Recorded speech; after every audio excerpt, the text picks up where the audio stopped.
भगवान विष्णु के 10 अवतारों में सबसे अधिक चर्चा होती है श्री राम की। विष्णु के सभी अवतारों की महिमा अद्भुत है, लेकिन श्री राम वाला अवतार मर्यादा पुरुषोत्तम का था। यानी ऐसे पुरुष जिनका हर आचरण अनुकरणीय है, फिर भी वैकुंठनाथ के इस चरित्र के साथ कई विवाद जुड़े हैं। कुछ प्रसंग तो ऐसे हैं जिनके बारे में कई धर्माचार्य भी कुछ कहने से बचते हैं। इन्हीं में से एक प्रसंग है दोस्तों, शंबुक वध।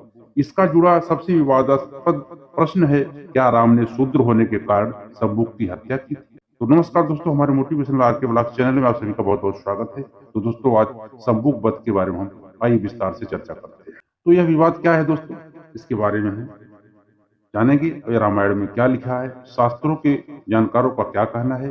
वाल्मीकि रामायण में शंबुक वध प्रसंग वर्णन उत्तर कांड में है दोस्तों। लंका विजय के बाद अयोध्या में उस रामराज की शुरुआत हो गई थी जिनकी इन दिनों काफी मिसाल दी जाती है। एक दिन राजा राम के समक्ष एक वृद्ध ब्राह्मण पहुंचा। अपने बेटे का शव लेकर उसका बालक 13 साल की अल्पायु में ही परलोक सिधार गया। यानी यह अकाल मृत्यु थी। सवाल उठा कि भला रामराज में किसी की अकाल मृत्यु कैसे हो सकती है। ब्राह्मण ने इस घटना के लिए राम को ही जिम्मेदार ठहराते हुए कहा, राम राज में अकाल मृत्यु की ऐसी भयंकर घटना पहले ना कभी देखी ना सुनी गई। निस्संदेह श्री राम का यह आपका ही कोई दुष्कर्म है जिसके कारण बालकों की असमय मौत हो रही है, क्योंकि दूसरे राज्य में ऐसा नहीं हो रहा। अतः राजन, इस बालक को जीवित कीजिए, अन्यथा मैं भी अपनी स्त्री के साथ इस राजद्वार पर प्राण त्याग दूंगा। फिर ही श्री राम आप ब्रह्म हत्या का पाप लेकर सुखी होना। ब्राह्मण के इस आरोप और धमकी से श्री राम बहुत दुखी हुए। उन्होंने तत्काल मंत्रियों की सभा बुलाई। इसमें श्री वशिष्ठ समेत 8 ब्राह्मण, मार्कंडेय, मर्दुल्य, वामदेव, कश्यप, कात्यायन, जाबाली और गौतम शामिल हुए। साथ ही देवर्षि नारद को भी आमंत्रित किया गया। श्री राम ने सभी से पूछा कि आखिर वृद्ध ब्राह्मण के पुत्र की मृत्यु कैसे हुई। इस पर देवर्षि नारद जी ने श्री राम को हर युग की वर्ण व्यवस्था और धर्म से उसका संबंध समझाते हुए कहा, सतयुग में केवल ब्राह्मण वर्ग तप करने का अधिकारी था। त्रेता युग में अधर्म ने अपना एक पैर धरती पर रखा तो धर्म के 3 पैर रह गए और क्षत्रियों को भी तपस्या का अधिकार मिल गया। द्वापर में अधर्म का दूसरा पैर धरती पर आ जाएगा और धर्म के केवल 2 ही पैर रह जाएंगे। उस समय वैश्य भी तप करने के अधिकारी हो जाएंगे। अंत में कलयुग में अधर्म अपने 4 पैर धरती पर रख देगा और तब शूद्रों को भी तपस्या का अधिकार मिल जाएगा। नारद के अनुसार रामराज में बालक की मृत्यु से यह पता चलता है कि राज्य में कोई ऐसा व्यक्ति तपस्या कर रहा है जो नियमानुसार तपस्या करने का अधिकारी नहीं। क्योंकि त्रेता में तपस्या का अधिकार केवल ब्राह्मण और क्षत्रियों को है, इसलिए इनके अलावा कोई भी दूसरा व्यक्ति तपस्या करता है तो वह अधर्म माना जाएगा और उसके प्रभाव से राजा को अपयश और पाप का भागी बनना पड़ेगा। तो दोस्तों, आप लोग कहीं मत जाइएगा, वीडियो को एंड तक जरूर देखें। ये बहुत ही महत्वपूर्ण विषय है दोस्तों। इसलिए ऐसा अधर्म रोकने का नैतिक दायित्व राजा राम का है। नारद सुझाव देते हैं कि राम अपने राज्य का दौरा कर तुरंत उस व्यक्ति को खोजे। श्री राम भी क्रोधित हो गए। आखिर वह कौन व्यक्ति है जो उनके राज्य में धार्मिक नियमों को तोड़ रहा है।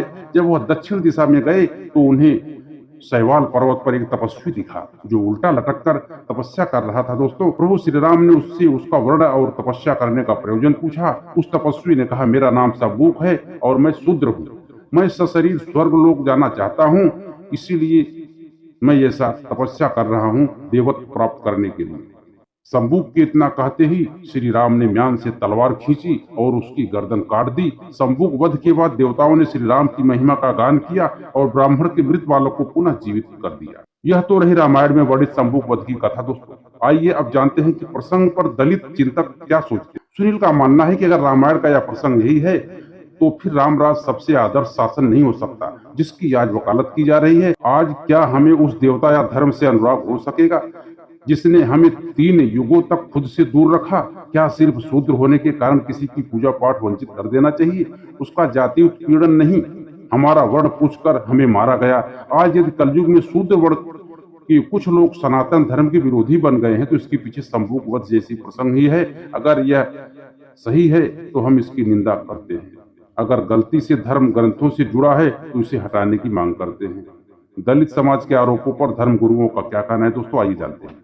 अयोध्या में श्री लक्ष्मण किला श्री रामानंद संप्रदाय की रसिकोपासना की आचार्य पीठ है।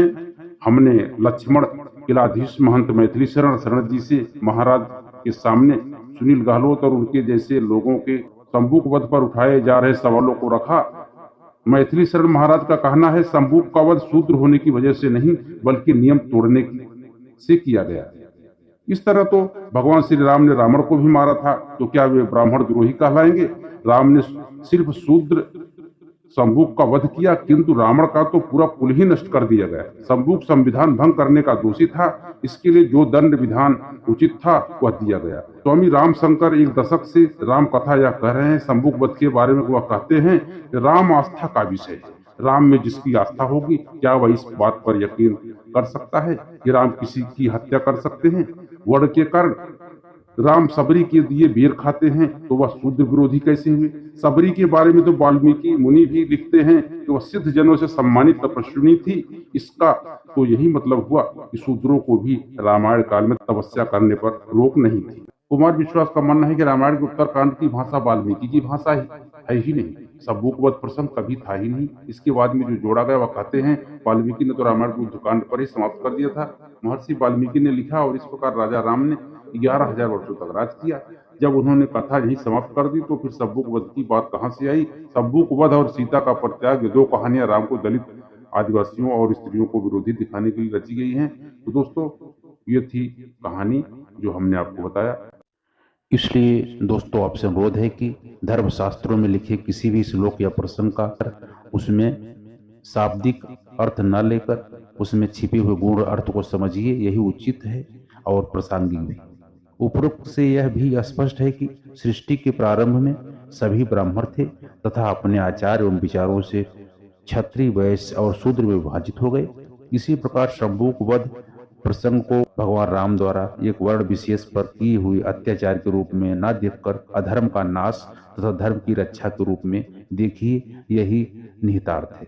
तो आप लोग जो चैनल में नए हैं सब्सक्राइब कर लेना और बेल आइकन को प्रेस कर देना, और ऐसे ही ज्ञानवर्धक प्रेरणादायी वीडियो देखने के लिए हमारे चैनल को आप लोग सपोर्ट करें। दोस्तों, आपको ऐसे ही कहानी मिलती रहेगी। मिलते हैं अगले वीडियो में। आप लोग खुश रहे, मस्त रहे, आनंद रहे।